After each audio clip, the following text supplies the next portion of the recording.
Welcome to the meeting. And I trust that you all have received a copy of the report a few days ago and have looked it over. And so we can just do a review and ask for questions. All right, so this was an evaluation. We were trying to figure out what we can figure out for Tom Finn. And as you know, he's 9 years, and at the time of testing, 1 month. And at the time of testing, grade 4, second month. The testing I did was in November 14th and 29th. And I'm the examiner, Brian Adams, here at Egypt Academy. I'm a special ed teacher, and I also have done some RTI intervention. And the concern was that his average reading scores in earlier grades started slipping to low average, and now in fourth grade might be dipping towards below average. And spelling's been pretty consistent in the average area over this time, and so we're considering the relative strength of his other subjects, particularly math. So his suspected area of disability is a specific learning disability. And we focused on 5 questions. What skills does Tom have in reading fluency and comprehension? How does his reading fluency level compare to that of his age group? Also, beyond the assessments done in class, what additional assessments should be given, particularly to see if his only areas of struggle are in the area of reading? What accommodations and modifications have not been tried yet, and what might help? And could there be a speech component of this? Well, as you know, his background, Tom's been here since kindergarten. He's been a good student. He's had good attendance. He's had consistent, strong math scores, and he likes science projects, hands-on things. And if you ask him, he said he likes school. He particularly talks about his favorite friends he likes to see when he gets here. And there have been a potentially significant change in Tom's family dynamic. Namely, he was the only child until his baby brother was born last year. We don't know if that has bearing, but it might, so we brought it up. And so we also got information at the last meeting from Tom, his mom, his dad, and academic reports from the parents. And formally, a little more formally, we have the classroom-based curriculum measures. We have the Fontes and Pinnell benchmark assessment, and that came up this year with a level O, below average. The DRA, the developmental reading assessment, and that came up with a score of 32. That's just above the top range of grade 2 and very low in grade 3. And as he's in grade 4, we'd rather see a 40 to 50. With the dynamic indicators of basic early literacy skills, DIBELS, he had 98, and that is above the grade 2, but not at grade 3, which should have been 100, and at his grade 4, would look for 115 for a score on that. And so we have done some interventions this year, as you know, some small groups. We've had adult support. We've had parent volunteer read. And he likes to read. His parents said he likes to read. We've moved him closer to the teacher, particularly for the reading lessons and small group lessons. And we've had the nurse recheck his eyesight and hearing and have not found problems. So for the assessment, we thought we would zone in on a common thing for reading problems, and that is the test of word reading efficiency, the TOWER, and it's norm reference, so it's a good average across the country. It'll give a good standard score and how it compares to his age group. When that failed to show a problem, I chose to do the Yop Singer, which would kind of rule out any other. It's a different level, but it's the same phonemic look at language. And we also talked about an observation that needed to be done in Tom's homeroom. And so at the Tower administration, he did well with that.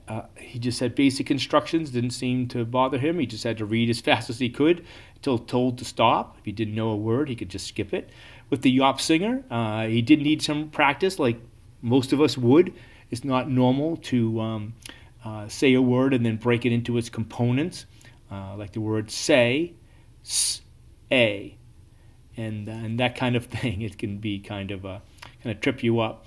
On that, I think he might have been distracted, knowing that gym class would be as soon as he finished, he could go to gym class. It hadn't started yet, but he knew that was the next activity. And so when he got items 9 and 12 wrong on that, out of 22, it didn't seem to quite make sense. 22 would have been the hardest. 9 and 12, he was having no trouble at that point.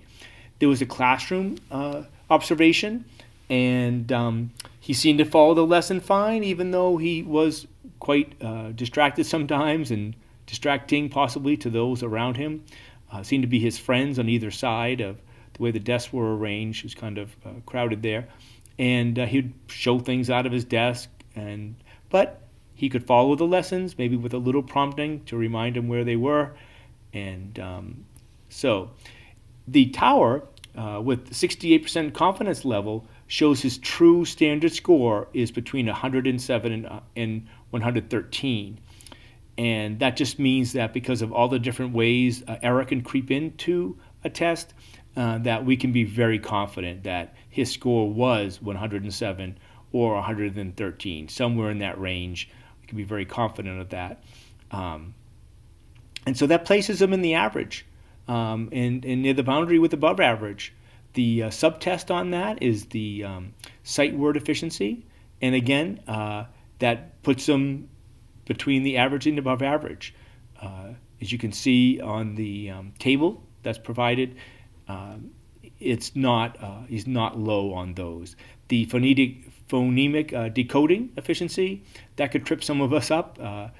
They're non-words, but he stayed in the average and actually could be in the upper half of that. If average is 90 to 110, he scored 102 to 110. And as you saw in your report, if you wanted to know the different ranges, you could go to superior and very superior, below average, poor, and very poor. But he stayed in that average and above average area. The Yop-Singer just gives a raw score, and that was the 20 out of 22, giving a 91%. Again, I think that should be higher. That's obviously not low. And so I don't think we have to pursue any more on the phonemic part of reading. So the summary, we have skills we want to, we have the decoding, we have that. So where are the problems with comprehension? That's one thing that wasn't looked upon. And so the fluency, again, average, above average range. And so we want to introduce the GORT because we want to go beyond the regular testing. It's not finding out why his comprehension is low. So the Gray Oral Reading Test, the GORT, and they have a good cohort. They had a good group for his age range. So the numbers will be good standard scores when we do that. Are there any questions about that? Any questions that I haven't asked you yet, that I haven't allowed you to ask? All right, so combinations. We might try looking at noise level setting, quiet versus noisy, whole and small group, one-on-one, just to see how that might affect the comprehension. And also compare maybe how reading silently when compared to reading aloud might give us a better window into this. The speech component, phonemic awareness and speech, there's a strong connection, but the speech pathologist might know other ways that comprehension comes into this, and so that would make sense. The GORT might reveal some good information on that. All right, we still have the high scores elsewhere, including math, so it doesn't seem like we're looking for a disability such as anxiety, which would be a little more generalized and affect more things. He maintains a positive attitude at school. I also think more classroom observations would be good during reading time, and like to give parent surveys on reading habits at home, and also whether they think the changes at home have any effect on his reading. And it'd be nice to get a scale, a survey done in different settings for the attention and distractibility. And those are things based on the recommendations. They're all there. And continue to Support in a small group situation should be continued as needed to support skills in the regular classroom. Are there any other questions?